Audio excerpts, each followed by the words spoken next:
Hi guys, this is Nifty team. Guys, இந்த வீடியோவில் நம்ம என்ன பார்க்க போகிறோம் அப்படின்னா, இன்றைக்கி நம்ம அட்வான்ஸ் லெவலில் வச்சு எப்படி என்ட்ரி எடுத்துருக்கலாம் அப்படின்ற எஜுகேஷனல் ரிவ்யூ வீடியோ தான் பார்க்க போகிறோம். இது வந்து ஃப்ரைடே மார்க்கெட்டோட ரிவ்யூ வீடியோ. ஃப்ரைடே நம்மளால் வீடியோ போட முடியாத சூழ்நிலை ஆயிடுச்சு. அதனால் இன்றைக்கி நம்ம அப்டேட் பண்ணுறோம். இதை ஃப்ரைடே மார்க்கெட்டில் என்ன நடந்ததுன்னு தான் நம்ம இன்றைக்கி பார்க்க போகிறோம். வீடியோக்குள்ளே போகிறதுக்கு முன்னாடி இந்த வீடியோவை யூடியூப்பில் யாரெல்லாம் இப்போ தான் பார்க்குறீங்க அப்படின்னா, கண்டிப்பாக நான் யூடியூப் சேனல் கீழே இருக்க டெலகிராம் சேனலில் ஜாயின் பண்ணிங்க. அப்போ தான் நம்ம போடுற செல்லர்ஸோட எல்லா லெவல்ஸும் உங்களுக்கு ஃப்ரீயாகவே கிடைக்கும். அது மட்டும் இல்லாமல் கைஸ், நம்ம எந்த ஒரு இண்டிகேட்டரோ, எந்த ஒரு வேர்ல்டு நியூஸோ, எந்த ஒரு எஃப்ஐஐடிஏ டேட்டாவோ, ரொம்ப முக்கியமாக எந்த ஒரு ப்ரீமியம் கால்குலேஷனோ போட மாட்டோம் கைஸ். நம்ம பார்க்குறது எல்லாமே ஒரே ஒரு விஷயந்தான், அட்வான்ஸ் லெவல். அந்த அட்வான்ஸ் லெவல் வச்சு தான் மட்டும் தான் நம்ம என்ட்ரி எடுப்போம். வேறு எதுவுமே வச்சு நம்ம பார்க்க மாட்டோம். இந்த அட்வான்ஸ் லெவல் எப்படி எடுக்கிறது, இதை வச்சு எப்படி இன்ட்ராடே ட்ரேட் எடுக்குது அப்படின்ட்டு நம்ம ஒரு வீடியோ கோர்ஸ் கொடுக்குறோம். அது தேவைப்படுறவங்க கற்றுக்கணும்னு நினைக்கிறோம். கண்டிப்பாக நம்ம டெலகிராம் சேனல் டிஸ்கிரிப்ஷனில் நம்ம காண்டாக்ட் லிங்க் இருக்குது, அதில் வந்து நம்மளை காண்டாக்ட் பண்ணலாம். ஓகே கைஸ், இன்றைக்கி நம்ம வெள்ளிக்கிழமை மார்க்கெட்டில் என்ன பண்ணியிருக்கலாம் அப்படின்ட்டு பார்க்கலாம்.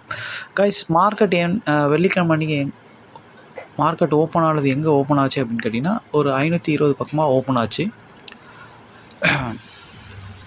மார்க்கெட் பார்த்திங்கன்னா ஒரு 15 மினிட்ஸ் கழிச்சு தான் நம்ம என்ட்ரி எடுப்போம். ஒரு 15 மினிட்ஸில் மார்க்கெட் எங்கே இருந்தது அப்படின்னு பார்த்தீங்கன்னா,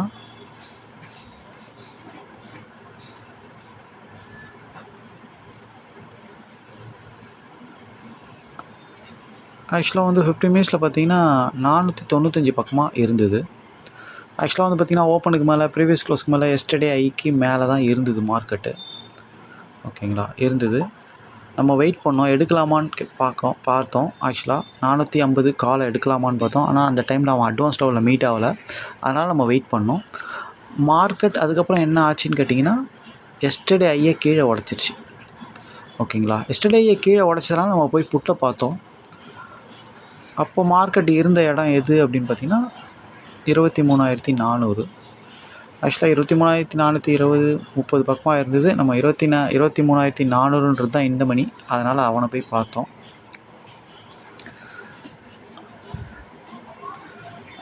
ஆக்சுவலாக மார்க்கெட் எஸ்டர்டே ஐயை கீழே உடைச்ச காரணத்தினால புட்டை போய் எடுக்கலாமா அப்படின்னு செக் பண்ணோம். அப்போது இந்த மணின்னு பார்த்தீங்கன்னா 23,500ம் 23,400 தான் இந்த மணி. அப்போ நம்ம தெளிவாக போய்ட்டு 23,500 போய் பார்த்தோம். 23,500ன்றவன் அட்வான்ஸ் லெவலை தாண்ட முடியல. ஆக்சுவலாக இதுதான் 23,500 புட்டு.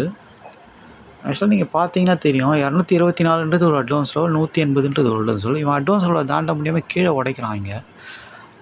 அதுக்கப்புறம் இவன் என்ன பண்ணான் அப்படின்னு கேட்டிங்கன்னா, அட்வான்ஸ் லெவல், அதாவது மார்க்கெட் எஸ்டர்டேயை தாண்டி கீழே உடைச்சிட்டான் அப்படின்னா, புட் ஆப்ஷன் எஸ்டர்டே லோவோ உடைக்கக்கூடாது. இதுதான் ரூலு. மார்க்கெட் எஸ்டர்டே ஐயை கீழே உடைச்ச காரணத்தினால இவன் எஸ்டர்டே லோவுக்குள்ளே வரணும். இதுதான் நம்ம ஜாக்பாட் ஸ்ட்ராட்டஜி. இது வந்து நம்ம ஓவராலாக சொல்கிறோம். இன்டிப்தான் நம்ம ஸ்ட்ராட்டஜி வீடியோவில் தெளிவாக இருக்கும். ஓகேங்களா, ஓகே.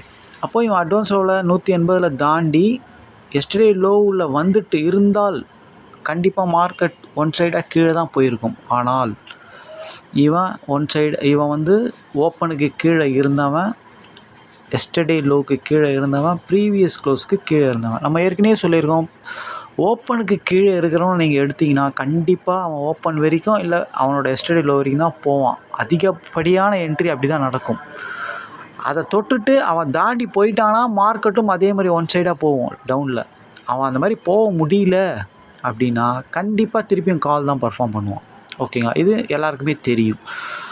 அப்போது இவனை நம்ம எடுக்கணுமா அப்படின்னு கேட்டால் எடுக்கிறதும் எடுக்காததும் நம்மளோட இஷ்டம்தான். ஏன் அப்படின்னா இவன் ஓப்பன் கீழே இருக்கிறான். இவனை எப்படி எடுத்துருக்கலாம் அப்படின்னா, ஓப்பனை போய் தொட்டுட்டு ரிட்டர்ன் ஆகும்போது காலை எடுக்கிறது ஈஸி.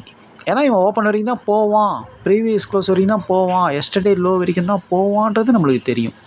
அப்போது இவன் கண்டிப்பாக அட்வான்ஸ் லெவலில் தானா எடுத்தால் கண்டிப்பாக நம்ம எஸ்டர்டே லோ 225 வரைக்கும் இருக்குது. அதாவது 40 பாயிண்ட் இருக்குது. எடுக்கலாம், கண்டிப்பாக எடுக்கலாம். இவன் வந்து இவன் அட்வான்ஸ் லெவலை ஒட்டச்சி தெளிவாக இதில் புல் பேக் ஆகி மேலே போய் டார்கெட் 40 பாயிண்ட் கொடுத்துருக்கான். கன்ஃபார்மாக இவனை எடுக்கலாம். ஏன்னா மார்க்கெட்டும் எஸ்டர்டே ஐயை உடச்சிட்டு ப்ரீமியமும் எஸ்டர்டே ஐயை கீழே உடச்சிருச்சு கால். அப்போது இவன் எஸ்டர்டே ஐயை கீழே உடச்சா கண்டிப்பாக புட் ஆப்ஷன் போயிட்டு எஸ்டர்டே லோவை தொடணும், இல்லை உள்ளே வரணும். இதுதான் ரூல். ஆக மொத்தத்தில் இவனை எடுக்கலாம். இல்லை எடுக்காமல் இவன் ஓப்பனை தாண்ட முடியாமல் கீழே வரும்போது காலையும் எடுக்கலாம். 2 விதமாக நம்ம எடுக்கலாம். ரெண்டுமே ஜாக்பாட் ஸ்ட்ராட்டஜி தான். ஓகேங்களா? இதுவும் ஒரு புட்டு சைடு ஜாக்பாட் ஸ்ட்ராட்டஜி தான். கால் சைடு இவன் போய் ஓப்பனை தொடும்போது அவனை எடுக்கிறதும் ஒரு ஜாக்பாட் ஸ்ட்ராட்டஜி தான். இது ரெண்டுமே நம்ம செகண்ட் ஜாக்பாட் ஸ்ட்ராட்டஜி தான். இதில் எதை நீங்கள் எடுக்கணுன்றதை நீங்கள் தான் டிசைட் பண்ணிக்கணும். ஓகேங்களா? இதில் மெயின் வந்து பார்த்தீங்கன்னா எல்லாத்துலேயுமே வந்து பார்த்திங்கன்னா ஒரு 30 பாயிண்ட் டார்கெட் இருந்தால் எடுக்கலாம். ஓகேங்களா? நம்மளுக்கு டார்கெட் தான் முக்கியம். அவன் எப்படி என்ன பண்ணுறான்றது முக்கியம் கிடையாது. இவன் இதை தாண்டி புல்பேக் ஆகி 40 பாயிண்ட் கொடுக்குறான் அப்படின்னா, 30 பாயிண்ட் கொடுக்குறானா, 25 பாயிண்ட் கொடுக்குறானா, இதுதான் முக்கியம். அதுக்கப்புறம் இவன் டவுன் ஆகிறானா நம்மளுக்கு தேவையில்லாத விஷயம் அது. ஓகேங்களா? இவன் டவுன் ஆகிட்டா நம்ம காலை போய் எடுக்க போகிறோம், அவ்வளோதான். முதல்ல நம்மளுக்கு டார்கெட் கிடச்சா கட் பண்ணிட்டு வெளியே வந்துட போகிறோம். நம்ம ஹோல்டு பண்ண போகிறதில்ல, வச்சு பார்க்க போகிறதில்ல, எதுவுமே பண்ண போகிறதில்ல. நம்மளோட என்ட்ரியே ஜாக்பாட் ஸ்ட்ராட்டஜின்றது நம்ம என்ட்ரி உள்ளே ஈஸியாக உள்ளே போயிட்டு ஒரு 15 பாயிண்ட் 20 பாயிண்ட் 25 பாயிண்ட் எடுத்துகிட்டு உள்ளே வெளியே வந்துடுவோம். அவ்வளோதான் நம்ம ஸ்ட்ராட்டஜியே. ரொம்ப சிம்பிளாகவும் ரொம்ப பவர்ஃபுல்லாகவும் இருக்கும். டக்குன்னு ஒரு 1/2 hour 1 hourல ட்ரேடே முடிஞ்சிடும் நம்மளுது. இதுதான் நம்ம ஸ்ட்ராட்டஜி. ஓகேங்களா? ஓகே. அப்படி பார்க்கும்போது புட்டை எடுத்துகிட்டு கண்டிப்பாக ஓப்பன் வரைக்குமோ இல்லை எஸ்டர்டே லோ வரைக்குமோ டார்கெட் வச்சுட்டு வெளியே வந்திருக்கலாம். ஆனால் இந்த என்ட்ரி நம்ம எடுக்கலை. ஏன் அப்படின்னா ஆக்சுவலாக இது ரொம்ப ஃபாஸ்ட்டாக இருந்தது மார்க்கெட். இந்த இடம் ரொம்ப வால்டலாக இருந்ததுனால கொஞ்சம் வெயிட் பண்ணோம் நம்ம. ஆனால் இவ்வளோ ஃபாஸ்ட்லேயும் எடுத்துருக்க முடியும். ஏன்னா புல்பேக்கில் வந்து நின்றுது மார்க்கெட், 2 கேண்டில் நின்றுது. அப்போ இந்த இடத்துல எடுத்து ப்ராஃபிட் பண்ணியிருக்க முடியும். ஆனால் அடுத்த நிமிஷமே பாருங்கள் எவ்வளோ குயிக்காக கீழே இறங்குது பாருங்கள். அதனால் மார்க்கெட் இந்த 2 கேண்டிலே வால்டலாக இருந்ததுனால கொஞ்சம் வெயிட் பண்ணணும். வேண்டாம் இந்த என்ட்ரி. இவன் எப்படி இருந்தாலும் ஓப்பனுக்கு கீழே இருக்கிறவன் கண்டிப்பாக ஓப்பனை தொடுவான், இல்லை எஸ்டர்டே லோ தொடுவான். அப்போ போய் நம்ம கால் எடுக்கலாம்னு டிசைட் பண்ணோம். அதே மாதிரி தான் நடந்தது. இவன் ஆக்சுவலாக ஓப்பனையும் எஸ்டர்டே லோவையும் தாண்ட முடியாமல் கீழே வந்தான். அப்போ வந்து அங்கே இருக்க இந்த மணி யாருன்னு பார்த்தீங்கன்னா 23,400. ஆக்சுவலாக இதுதான் 23,450ன்றவன் தான் அந்த டைமில் இந்த மணி. அவனை தான் எடுத்தோம் நம்ம ஆக்சுவலாக. இதுதான் 23,450ஓட சார்ட்டு. இப்போது அவன் வந்து எஸ்டர்டே லோவை தாண்ட முடியல. புட்டால் எஸ்டர்டே லோவை தாண்ட முடியல. எஸ்டர்டே லோ அவன் தாண்டி இருந்து உள்ளே வந்துட்டு இருந்தானா கண்டிப்பாக மார்க்கெட் ஒன் சைடாக கீழே போயிருக்கிறதுக்கு அதிக சான்ஸ் இருக்குது. ஆனால் அவன் ஓப்பனையும் தாண்ட முடியல, எஸ்டர்டே லோவையும் தாண்ட முடியல. எஸ்டர்டே லோவை தொட்டான், டார்கெட் கொடுத்தான், அவ்வளோதான். அப்போது அவன் லோக்கு கீழே இருக்கான். அப்போ லோக்கு கீழே இருந்தால் கால் என்ன பண்ணணும்? ஐயை உடச்சிருக்கணும். அதான் ரூல். நம்ம ஜாக்பாட் ஸ்ட்ராட்டஜி தான் அதுவும். கரெக்டாக பாருங்கள், அவன் வந்து டார்கெட் கொடுத்து முடிச்சிட்டான். இவன் தெளிவாக பாருங்கள், அவன் லோவை உடைக்க முடியாமல் கீழே வரும்போது இவன் ஐயை உடைக்கிறான் தெளிவாக. அப்போ அவன் லோவை உடைக்கிறனால இவன் ஐ உள்ளே வரப்போகிறான்றது நம்மளுக்கு தெரியும். கரெக்டாக 229ன்றது நம்மளோட அட்வான்ஸ் லெவல். ஓகேங்களா? இங்கே இது பிரேக் அவுட்டில் நம்ம பெண்டிங் ஆர்டர் தான் போட்டு எடுக்க முடியும் கண்டிப்பாக. இல்லை இங்கே கூட எடுக்கலாம். ஏன் அப்படின்னா அவன் ஓப்பனை தொடும்போது நீங்கள் இங்கேருந்து கூட எடுக்கலாம். நம்ம ஜாக்பாட் ஸ்ட்ராட்டஜியை பொறுத்த வரைக்கும் அட்வான்ஸ் லெவல் மீட் ஆகணும்னால எடுக்கலாம்னு சொல்லியிருக்கோம் நம்ம. ஓகேங்களா? அப்போது இங்கே கூட எடுக்கலாம். ஏன்னா இவன் ஐயை உடைப்பான்றது தெரியும். ஏன்னா அவன் லோவை உடைக்காத காரணத்தினால இவன் ஐயை உடைப்பான்றது நம்மளுக்கு தெரியும். அப்போ இங்கேயே எடுக்கலாம். இங்கே எடுத்துகிட்டு நம்ம இங்கே டார்கெட் வச்சுருந்தாலே நல்ல பாயிண்ட் கிடச்சிரும். அதாவது 190 வச்சு ஒரு 15 பாயிண்ட் ஸ்டாப் லாஸ் வச்சுருக்கலாம். ஓகேங்களா? வச்சுட்டு பார்த்துருந்தோம் அப்படின்னா கண்டிப்பாக எவ்வளோ பெரிய பாயிண்ட்டு பாருங்கள், 295 வரைக்கும் போச்சு, 100 பாயிண்ட்டு போச்சு. ஆனால் இவ்வளோ பாயிண்ட்லாம் போகுமான்றதுலாம் யாருக்கும் தெரியாது. ஆனால் ஜாக்பாட் ஸ்ட்ராட்டஜியை பொறுத்த வரைக்கும் கண்டிப்பாக மினிமம் 30-40 பாயிண்ட் ஈஸியாக கொடுக்குறான்றது லைவாக நீங்கள் பார்த்துக்கிட்டு தான் இருக்கீங்க. இதை நம்ம ஒரு ரிவ்யூ வீடியோலும் சொல்கிறோம், லைவாக நம்ம என்ட்ரி வரதையும் போட்டுக்கிட்டு தான் இருக்கோம். ஜாக்பாட் ஸ்ட்ராட்டஜியில் மட்டும் ரெகுலர் என்ட்ரியில் 15 பாயிண்ட் அவ்வளோதான், ரெகுலராக வெளியே வந்துகிட்டே இருக்கலாம். ஆனால் ஜாக்பாட் ஸ்ட்ராட்டஜியில் கண்டிப்பாக கரெக்டாக எடுத்தோம் அப்படின்னா நல்ல பாயிண்ட்டு கிடைக்கும். அதில் சிலதெல்லாம் 100 பாயிண்ட் கூட அசால்ட்டாக ஒரே கேண்டில் போயிடும். ஓகேங்களா? அதுதான் ஜாக்பாட் ஸ்ட்ராட்டஜி. ஓகேங்களா?